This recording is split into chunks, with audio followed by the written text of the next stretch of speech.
welcome back and welcome if you're new to Bloody Good Besties. I'm Gabby. I'm Shada. And I'm Millie. And we talk true crime. So I love true crime, Millie likes true crime, and Shada hates it.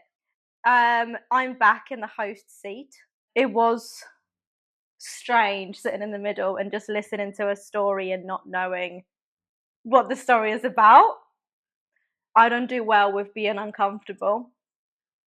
I give you extra props because, to be honest with you, I was really uncomfortable also. Like, it's hard. It's hard to keep conversation flowing. Yeah, it is. I think the good thing about true crime, or the thing about true crime is that there's so many emotions where we don't know the story. It really is a real reaction to really intense real life situations. So you can't help it. Like, it's suddenly going, ah! But your story was really good. Yeah. Your story was Thank you. really, really good. Thank you. And it was really interesting to a UK case. I wouldn't say it was really good. No, I know that's such a weird thing to say. It was really interesting. There's no good keywords. It was something. It stayed with me for like a few days. I'm not gonna lie. Okay, so I did good. Yeah, you did really good. Can we just draw attention to my socks? That's very sweet. Gav got Millie some Christmas presents, and Millie is obsessed. Yeah. I've given Millie lots of different socks for Christmas. So for the next, 10 episodes? 10 at least 10. Yeah. It's all I wanted for Christmas was stupid socks. So Gav delivered. So I delivered for the good of the podcast. For the viewers, all three of them. Trigger warning. This story contains description of domestic abuse, spousal murder, and the killing of children, which some readers might find distressing. Please listen with care. Spousal murder? The killing of children, for God's sake. John Hummel did not begin his marriage as a monster. When he met Angela Brown in the late 1990s, he was charismatic, attentive, and intensely focused on her. Friends described him as a talkative and driven, the kind of man who spoke confidently about faith, ambition, and family. Angela was warm, nurturing, and deeply invested in the idea of building a stable home. She wanted children, and she wanted permanence. They married in 2002 and eventually settled in Flower Mound, Texas, a community built around schools, churches, and the promise of suburban safety. From the outside, their life looked solid. They had 3 children in quick succession: Abigail, Grayson, and Reid.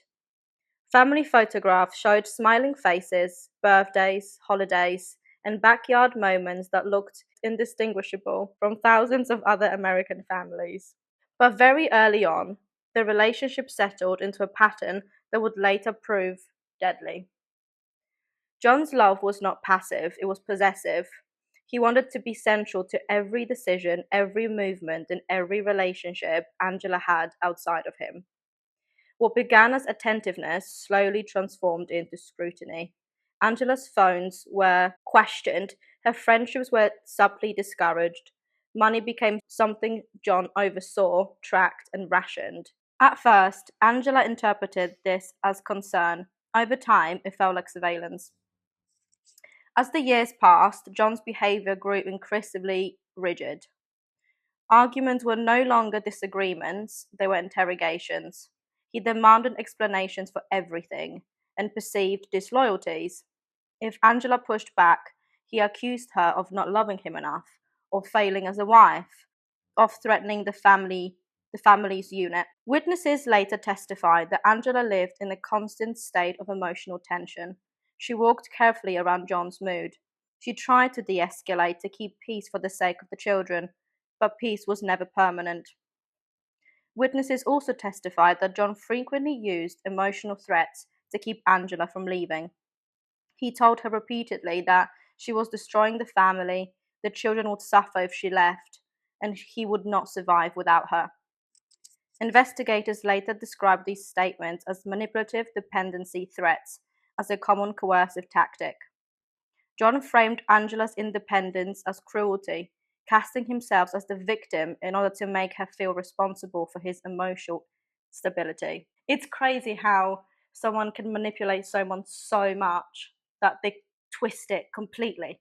where she actually felt like she was then thinking that she was in the wrong and she was doing things wrong. And he was the victim and she felt sorry for him. This is like gaslighting 101, isn't it? But that's like gaslighting 1100. I've also never heard, what did I say, dependency manipulation? Manipulative dependency threats. I've never heard that one, but it makes sense. Like, I need you. I can't be without you. So then you feel like you can't leave. Because you're going to hurt everyone. Also, if you're a natural good person, you don't want to hurt anyone. You want to do well. So then I think it's easy to fall into this trap of, well, I don't want to make anyone upset. I think for her, what the witnesses said and her friends and family really is that she just wanted to keep the family together. So I think she was doing it for the kids, and I think that's also a really sad thing that a lot of relationships still stay together even though things are wrong for the sake of the kids. And I always say that if the relationship is wrong and the relationship is toxic, staying for the kids is actually worse for the kids. Sometimes it's you just leave. Yeah, because they're going to grow up thinking that's normality. That's what love is. That's what love is. This is what relationships look like. Yeah. Yeah. And kids from like broken homes know that the most, that the parents think, no, but we stick together because we're going to be a family. But actually, you're going to mess the kids up. You just need to separate so they just see what a healthy relationship looks like.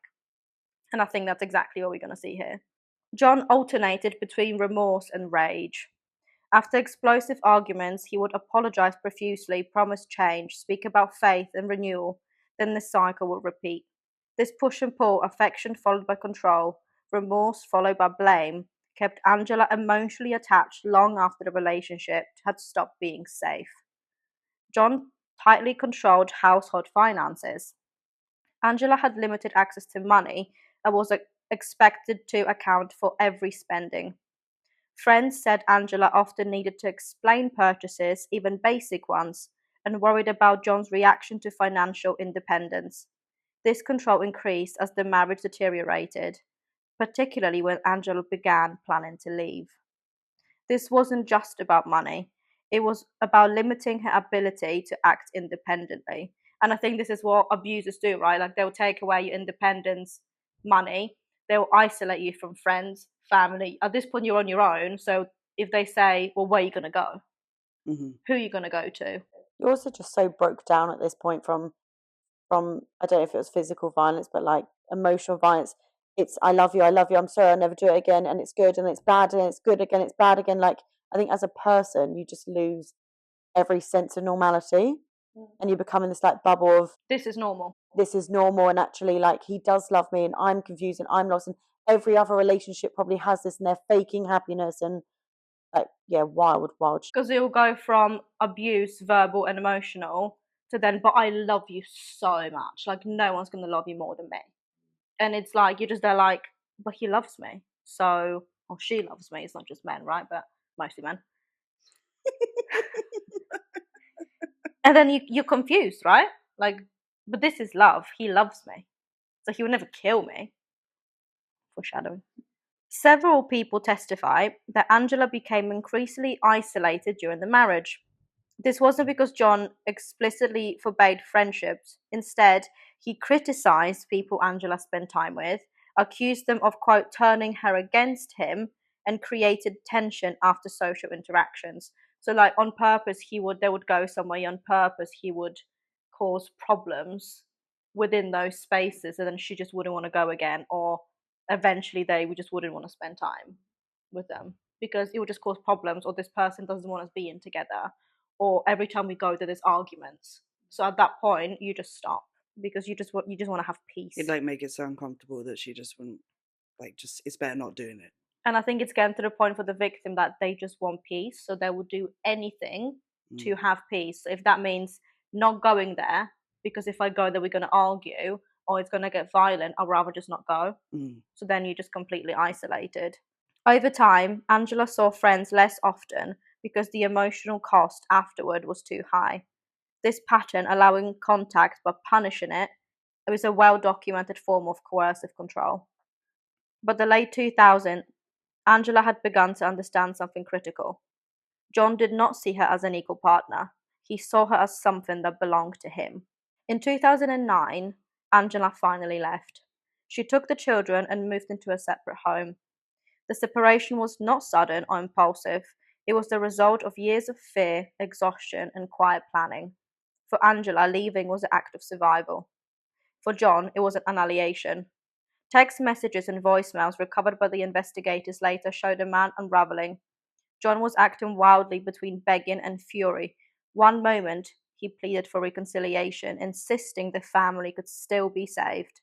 The next, he accused Angela of destroying his life, of humiliating him, and taking his children away. Prosecutors emphasized that John did not speak about the children's well being, he spoke about ownership. Losing access to them represented a loss of status and identity. What mattered most to John was not the loss of the marriage, it was the loss of authority. He had no one to control anymore. If they moved out, he couldn't control them. He couldn't own them and do whatever he wanted to do and tell them what to do because they weren't there anymore. And I think at that point, he just spiraled. Friends later recalled that John spoke obsessively about betrayal. He framed the separation as something done to him, not something that he'd caused. Again, fucking cuckoo bananas, right? Angela's attempt to assert independence felt to him like an attack on his identity. In the language of domestic violence expert, this was the most dangerous moment, when abuser realizes control will no longer be restored. Okay. So he's gone cuckoo bananas because he has no power. So he's realised he has no power, and that's when he needs to do something about it. And they lose control the most. Which makes sense, right? Because you abuse something you have. Because it's just there. It's your toy to play with. It's a thing to play with. It's a thing for you to control. Once you don't have it, I think it's probably must feel like a drug of some kind. Like it's psychological. Like you don't have it, you like get.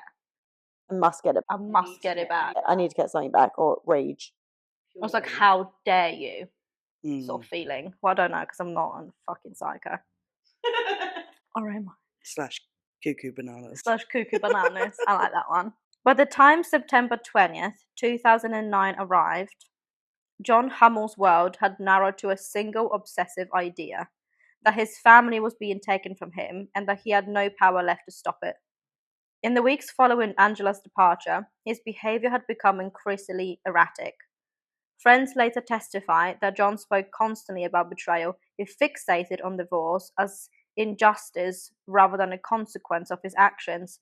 He did not talk about repairing the marriage so much as reclaiming it, which I thought is interesting use of words. So not fixing, repairing, is reclaiming it. It's something you own. This is possession. Yeah. So I think that's interesting. Angela, meanwhile, was trying to establish boundaries. She allowed John supervised access to the children.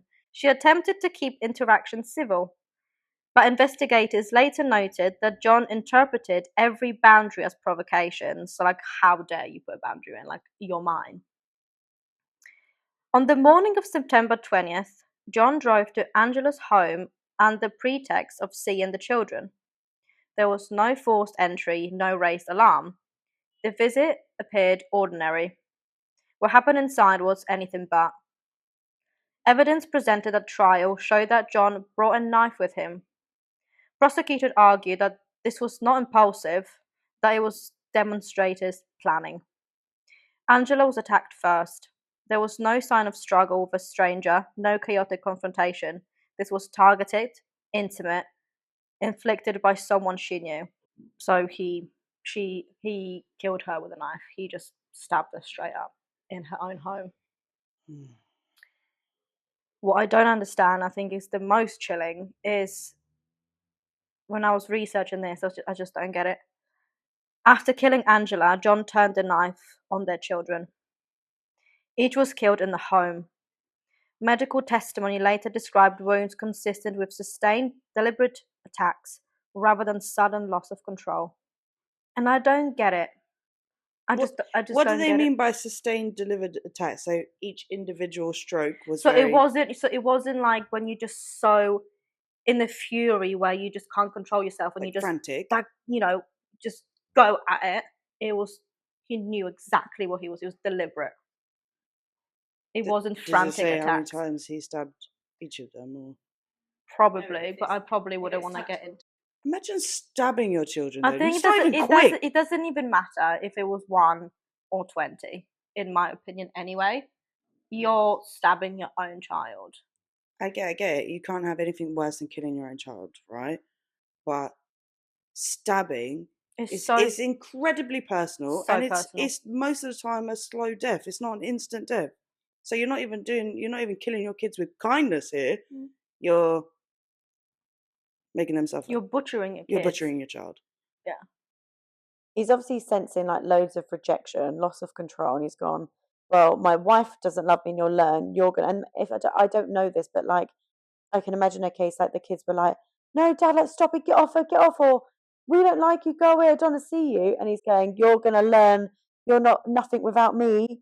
That kind of like fucked up mentality. Sorry, Mum. She told me off for swearing earlier. That sort of mentality, I can appreciate. I don't appreciate, but like, I don't know, I was going with that. I got thrown off by my own swearing.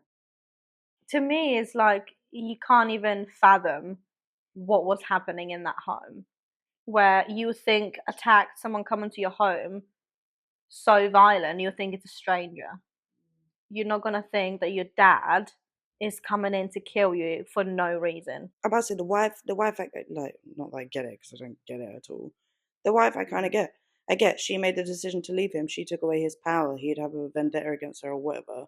But the kids, what did the kids do? Why you got to kill your kids for? If you're so upset that she took them away, why the fuck are you killing them? Why are you killing them? Oh man, no. Also, poor wife who's gone through years of hell, and that's your ending. That's sad. To me, like, I mean, all death is bad. Obviously, Angela as well, but poor kids, man. No, I'm angry. I'm actually angry. Do you know what I mean? Like, we've covered cases where, Polly's case, Tia's case, well, maybe not Tia's, but Polly's case, probably more likely, or the Golden State Killer. When it's a stranger taking a child or abducting a child and killing a child, this is your dad. You're doing that to your own children. This is what I'm saying. And stabbing is just not. It's not an easy thing to do. It's personal. It's a very intimate killing. Yeah, that's the right word. It's a very intimate killing, and it's not a pleasant one either. It's a very savage, often slow, forceful thing. I don't think I could kill someone. There's a difference between poisoning, shooting someone, and stabbing someone, right? Because stabbing is the one where your hand, you're up close and personal. You're like you're there. Like you need to slam that knife all the way that your fist is touching that person, right? You can shoot someone from, hundreds of yards away. You feel less accountable in that way. I get that. You're like, I can get, like you said, I can get the wife because he was so angry at her, but why the kids? That really doesn't sit. It's so fucked up. Do you want to hear the worst thing? Well, there's 2 more bad things. Do you want to hear what he did next? Yes and no.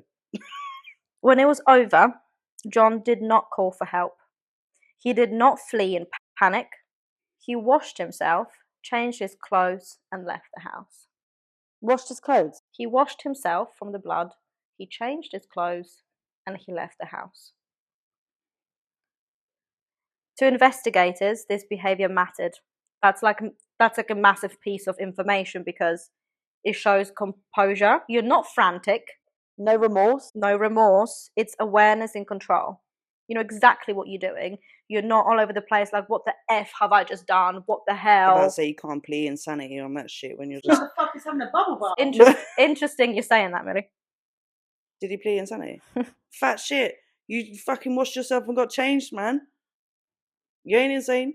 That's calculated. Another thing that's going to completely gobsmack you in this investigation is what followed next would remove any remaining doubt about his intent. Shortly after leaving the house, John made a phone call. Not to the police, not to the emergency services, but to his pastor. This call later described in court by the pastor himself. John did not speak in fragments, he did not ask for advice, he just confessed. According to testimony, John told the pastor that he killed Angela and the children. He spoke calmly without hysteria. He explained that he had done it and that he intended to take his own life as well. The pastor later testified that John's words were direct. There was no confusion about what he meant. John did not say something had gone wrong or that there had been an accident. He said in substance that he had killed them. He also spoke about being unable to live without his family, language investigators would later recognize as central to his thinking. His framing was not about guilt but about loss. He presented the murders as the end of something he could not bear to exist without. So basically, I just can't live without you. I can't control you. You left me. Again, this victim thing, I can't live without you. Therefore, if I can't have you, no one else will. I'm super keen to know with the pastor thing, because obviously I don't go to church, but when you go into like the confessions box, I always thought there was some sort of grounding of like you cannot disclose. I know he didn't go into a confessions box, but I'd love to know if there's a difference. Like at what point is something confidential and what confidentially holds in this box? Is it literally anything?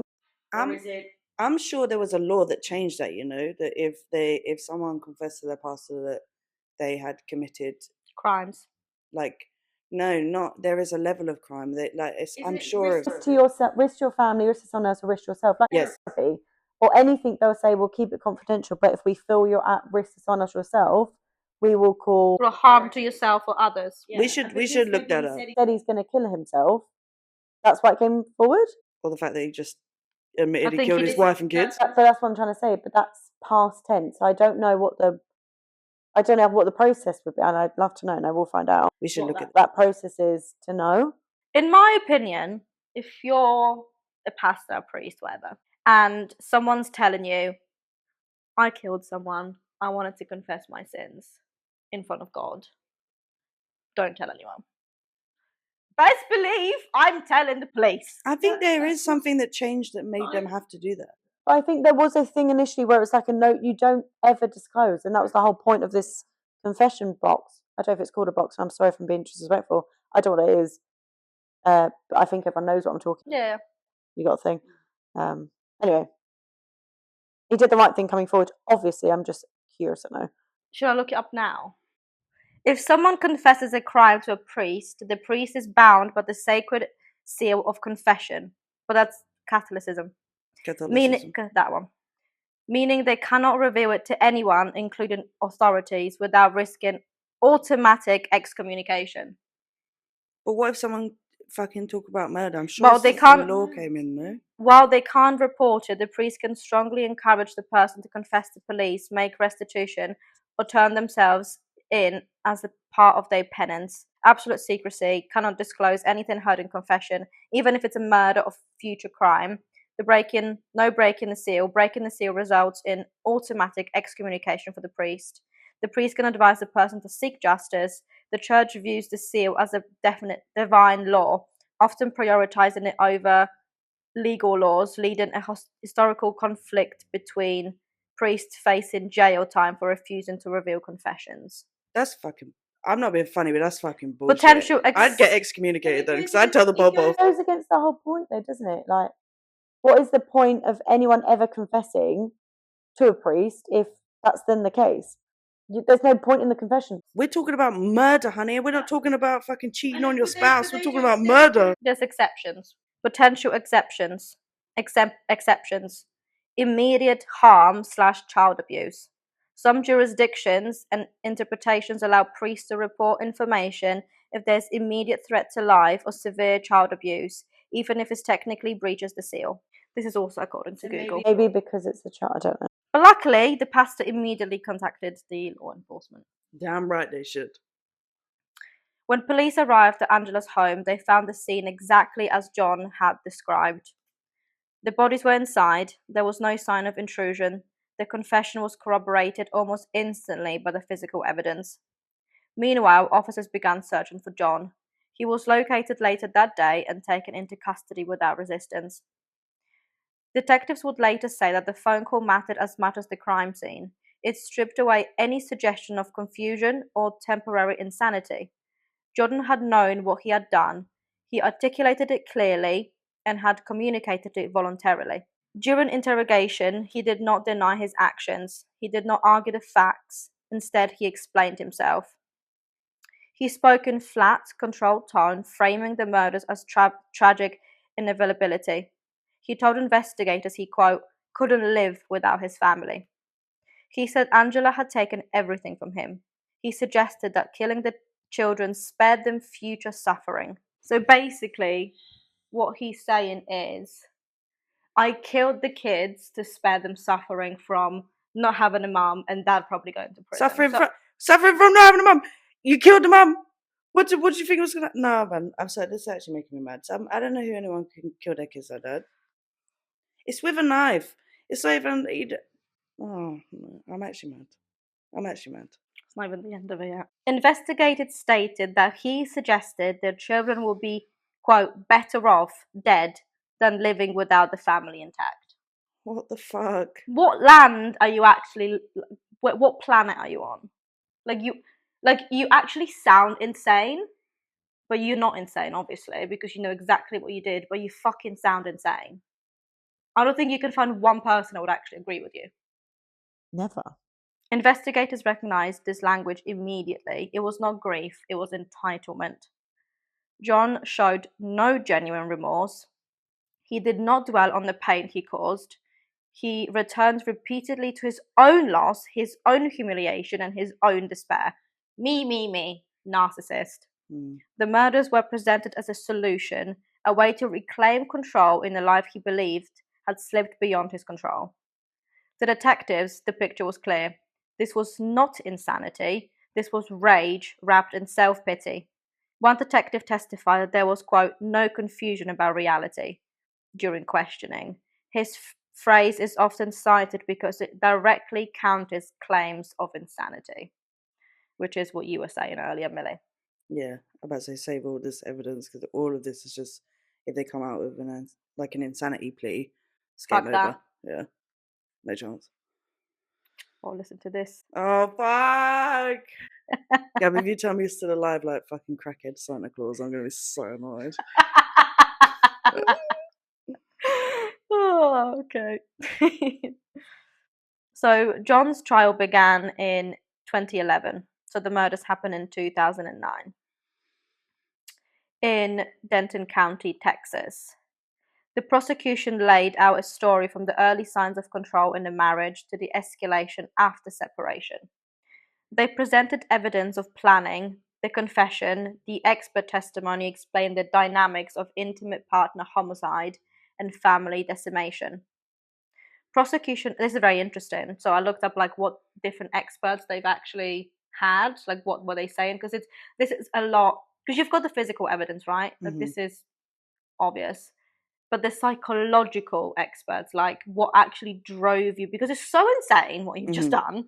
How do you explain it? Yeah. Like, what? Why did you do this, right? Because I'm just like, what I is need that? to know. Like, because in my head, you naturally go, you actually fucked in the head, which means you're insane, but we can't say you're insane.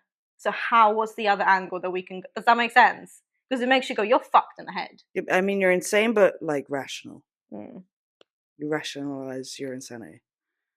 But it's still insanity. But you're not insane though, because you functioned your whole adult life. Shut the fuck up. So in the box! Get a team. So this is what I found quite interesting on the type of experts they found. So the prosecution experts, including forensic psychologists, testified that while John showed traits of emotional instability, depression, and narcissistic thinking, he did not meet the legal standards for insanity under Texas law. He understood what he was doing, understood he was wrong, and acted deliberately. One expert claimed to the jury that emotional pain, jealousy, and fear of abandonment does not eliminate criminal responsibility, particularly when actions show planning and awareness. Another expert witness for the prosecution contextualized John's behavior within patterns commonly seen in intimate partner homicide. They explained that the most dangerous time for a victim is when they attempt to leave an abusive relationship. Separation often triggers escalation when an abuser realizes control is permanently lost. The violence is frequently framed by their perpetrators as inevitable or forced. And this is literally exactly what happened, because he just freaked out as soon as they left and he lost control. Experts testified that John's language, particularly his focus on losing his family rather than harming them, was consistent with coercive control, not mental collapse. This testimony helped jurors understand that the murders were not spontaneous, but the culmination of a long pattern. One of the most important experts' contribution was explaining family annihilator psychology. I thought that was quite interesting. Experts testified that John fit a known category sometimes described as self-righteous or narcissistic family annihilator, someone who believes their family exists as an extension of themselves. Okay. Do you know what I mean? Yeah. So that's what I thought it was quite interesting to include the experts in the psychology side of it. The jury heard that in these cases, the killer often sees the family as, quote, his. Killing is framed internally as mercy or protection, which is exactly what he said. Which is exactly what he said. He was like, oh, it's for their own good. They're better off. But these words, okay, got you. So, as mercy or protection. Blame is placed on the spouse for forcing the act. You made me do this. It's your fault. I had to do this because you made me do this. It's like they become the victim. Like, it's so... And they genuinely believe that's the reality, though. Like, it's not like they're acting or playing. This is what they truly deep down think. That's what he believes. Yeah, that's his reality. And I can't get that. So experts emphasize that his mindset, it's not psychosis. It is a belief system rooted in entitlement and control. The defense did not deny the killings. Instead, they argued that John was mentally ill, No. emotionally overwhelmed, and incapable of rational thought. No, because even the physical evidence suggests he didn't frantically stab anybody. This was like... It's, again, I don't know enough about the legal system, because in my head, he is insane. There is something mentally wrong with this man. Like, no one in a right frame of mind, rage or no rage, would stab children. But then I don't know whether when we say like insanity then means you get a lesser sentence or you get a hospitalized sentence and basically your jail sentence is nicer. And I don't know if that is what that then means, or if it's just he's, this guy is cuckoo. He is cuckoo. He's not well. That's true. True to an extent, though, because like that was premeditated, man. Like it's not. He didn't just have a. I think there's a difference between. That's what I'm trying to say. Like, it's premeditated because he's fucked in the head. I got that, but I think there's a difference between insanity in the moment, like what do they call it? They call it something, right? When when I don't know, someone loses their shit because they found their partner cheating in the bedroom, and they just all of a sudden fucking like a blackout. This has been a cycle of him being narcissistic behavior, manipulative bullying. These are not sane traits. Like, it's not any of us. We being a narcissist and being bipolar is totally different. No, I'm not saying bipolar. I'm saying something's not right for you to stab a child, surely. But that doesn't mean you then go to a hospital to get treated. You still should get, burnt cinders, in my head. But fine. I'm not super clear on the clarity of like the legal system on this side. But I think so you need to be mentally ill, meaning you can't control yourself. So yeah, because they said there's a legal standard of insanity for it to go through. Like schizophrenia, for example. He didn't meet the Texas standard of insanity. Yeah, but that doesn't mean he's not insane. It just means you don't think. This is what I'm trying to say. Is it that he doesn't meet the standard to go into a hospital? I think it's define insanity. Like, what do you mean by insane? Like schizophrenia, when you genuinely like Ed Gein, where you're seeing things, hearing things, you can't control yourself, your thoughts, your actions, genuinely, medically, or are you just a fucking psycho, like a sociopath? But that doesn't mean you're ill, mentally ill. Well, you are, but it can be controlled. This is what I'm saying. There's levels of insanity that are uncontrollable, and there's levels of insanity that you can function as a human being. Be a narcissist or not, you can still function in your day-to-day and make rational decisions You've made a decision at that point where you're like, okay, fuck them. Like my power, my upset is more important than their lives. So I'm gonna take that. Yeah, loss. but narcissism is a mental It's illness. 2000 something. He knows what's wrong and right. You know what's wrong and right. You know it's not right to kill a child, but he then. It's actually pissing me off, this case. It's annoying. I'm pissed off. However, crucially, no expert testified that John was legally insane. They can say all things about him, but no one stated that he's mentally ill. And that's basically, that was the whole defense. That's the law. That's the only thing that defense claimed, he's mentally ill. And no one said that he's mentally ill. To hit the legal standard. Yeah. But the evidence told a different story. So John had planned the visit, brought the weapon, and cleaned up afterwards. He confessed with clarity. He understood exactly what he had done and why. The jury rejected the defense's argument, obviously. So John Hummel was convicted of capital murder and sentenced to death. During victim impact statements, this is really sad, this bit, but I wanted to include that. Relatives spoke about the absence left behind, the silence where there had once been chaos, 3 young kids, the empty rooms, the birthdays that would never come. One family member said that the house no longer felt like home because home had been the people inside it. In Sentence's remarks, the judge echoed the description, noting that Angela had been trying to protect her children and that the children had been entirely dependent on the adults around them to keep them safe. The court emphasized, I literally just had goosebumps. The court emphasized that they were not collateral damage in the marital dispute. They were victims of deliberate decision. John was sent to Texas death row of Polanski unit, where he remained for nearly a decade. During that time, he continued to frame himself as spiritually redeemed rather than accountable. So he said, I've changed. So it was still me. I've been forgiven. Me. It was all me. It was all about me. He wrote letters. He spoke about forgiveness, rarely about responsibility. So he's never claimed, I've done this wrong. It's my fault. I shouldn't have done that. It was, I'm changed now. I'm a better person. I've developed. Developed when you're dead. Well, on June 26, 2019, he was executed by lethal injection. Thanks God for Texas. They leave people hanging around. 10 years he was in death row. Well, should have been in a box. I think that's the nice. We sort of said that, like, a period of time, so that you are really miserable and you suffer, and then. But he obviously wasn't miserable. He was trying to paint himself as, you know. Well, we've all seen Lucifer. Hopefully he. Yeah. See ya.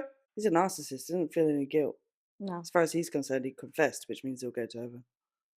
In his brain. Because he confessed to a pastor. Wrong.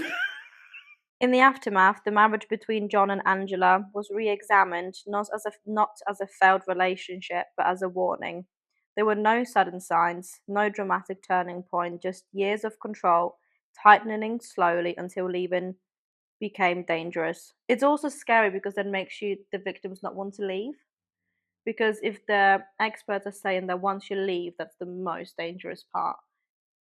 If I was in a situation like that, it would make me scared to leave. But this is why we have support networks. This is why we have shelters. And I think it's really important. The work that they do is important. Like, if you know that is, and I think most people would know that that's the most dangerous. There's a reason you're wanting to leave at that point, is you're already feeling like it's getting to that dangerous point. So when you do leave, you already know this is probably the biggest bit of risk. This is where you go stay with family, with friends, in one of those shelters where you know damn well to let the, you know. This is always the sad bit, because if I was somebody in a really violent relationship and I read about this story, if you were having this momentum to go and try and escape, you would then go, like, fuck no, like, I'm not going to dare. And you're right, like, there's so much supporting tools available, and shelters are a really big one. Like, they do incredible work, and that is a safe, secure location.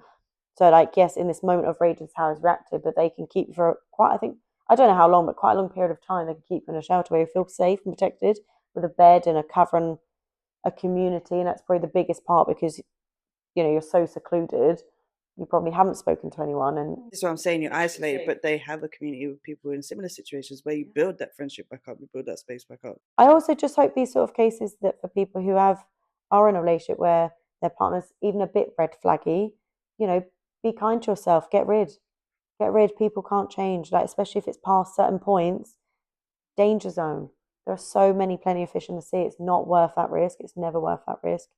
Granted, easier said than done, but fucking hell, like, some people are assholes. I think the most important thing is to keep your family and friends close by. Yeah, I think I've always said, and I've obviously learned that as growing up, is as bad as it might sound to other people, but I think friendships should be as important, if not more important, than your relationships, because those would be the people that will be there for you if shit was to go down. Those are the people that will always be there for you, and this is why narcissist and John did what he did to remove that support system, because without any support system you are truly on your own. But if you have a love and support system, they're not as vulnerable, they're not lonely, and they will kick them to the curb. Yeah, share and overshare. I always say this, like, back in my previous relationships, I would always paint my exes out to be like God, like the gods of the world, like so great, no problems, never argue, never this. Just total bullshit. Now I'm like, this is the argument, this is that, this is that, this is that, they're this, they're that, constantly. And I think that's really important. So they're just thinking, why the fuck is she with her? She's such a bitch. No one else was like this. But I think that's super important. That it's not, you need to get other people's opinions sometimes, because you need to see reality of world when things are dangerous. Like if you came to me and said, oh, but there was a line crossed, I'm going to go, fuck no, like we're not playing in this ground. And you might go, oh, but it's okay. Like, and I'm going, no, it won't, bitch. I'll pull you up by your hair physically away from this person. Yeah, and I think you need that sometimes, right? You need it. Because I think, as we were saying about Angela, well, at the very beginning, is but he loves me. So Angela's death and the deaths of her children were not result of divorce, infidelity, or provocation. I think that's just the saddest thing of it all. They were a result of a man who believed that he could not possess his family, so no one else should. The belief, more than any weapon, was what killed them. The Hummel case is now cited in studies of domestic violence and family annihilation as a stark example of what happens when coercive control goes unrecognized or unchallenged for too long. It stands as a reminder that abuse does not always announce itself loudly, and that the moment a victim chooses freedom is often the moment of the greatest risk. In the end, the story does not belong to John Hummel. It belongs to Angela Hummel, a mother who was trying to choose safety, and to her children, Abigail, just 7 years old, already protective and perceptive beyond her years, Grayson, 5, full of restless energy and curiosity, and Reid, only 2, small enough to be carried, still learning the world through the arms of people meant to protect him. And when I was writing, I was crying. That's sad. I know, that one hit me a little bit. I didn't want to say the ages at the beginning. Really fucking. Because, oh, bless you, Millie. That's not okay, man. Because, yeah, I didn't want that to be the driving. I'm always, we're angry anyway. But I think that would have, you stop listening. Yeah, at that point, you stop listening. How you can fucking kill a toddler like that, like with a knife? Because it would have just been, Daddy. Nah. You know? Can't even. They're barely fucking talking at that point. Yeah. Can't even. Animal. Fuck me up, man. Yeah. In the end, friends and family remembered Angela not for how she died, but for how she lived, as a mother who tried to choose safety in children who had never had the chance to grow up. Remembering their names and the ages is an act of refusal, a refusal to let this story end with the man who destroyed them. Angela, Abigail, Grayson, and Reid are not defined by how they died, but the lives they were living when they were taking. And that was the case of Angela Hummel and her 3 children, Abigail, Grayson, and Reid. I got nothing. To say. Seek help. I think that's the only thing to say. Seek help. Keep sharing. Keep communities flowing. When you see your friends, your family getting more withdrawn, get more in their face, do whatever you can. That's fucking wild. And don't stay together for fucking because you think kids will like it more. And I'm not saying that's her fault. It's not, but just anything you can do to avoid it doesn't mean it'll be avoided. Anything you can do it. I think the biggest thing you said, 100%. Stay, if you're not gonna have loads of friends, cool. Have that one friend. Have that one friend. Stay close. If you're not super close to your family, just have that one friend that you know you can confide in. You can say all the bullshit. You can drive to if you want to. How annoying your partner is. Have a person to bounce off, and just keep open. I guess Don't paint things as a pretty picture if they're not always. Things aren't always going to be a pretty picture. You know. There are also helplines available, and there's help online if you want to speak to someone you don't know or you don't have someone. There is helplines available. And now you can also have online chats. So I think with that being said, goodbye. see you next time.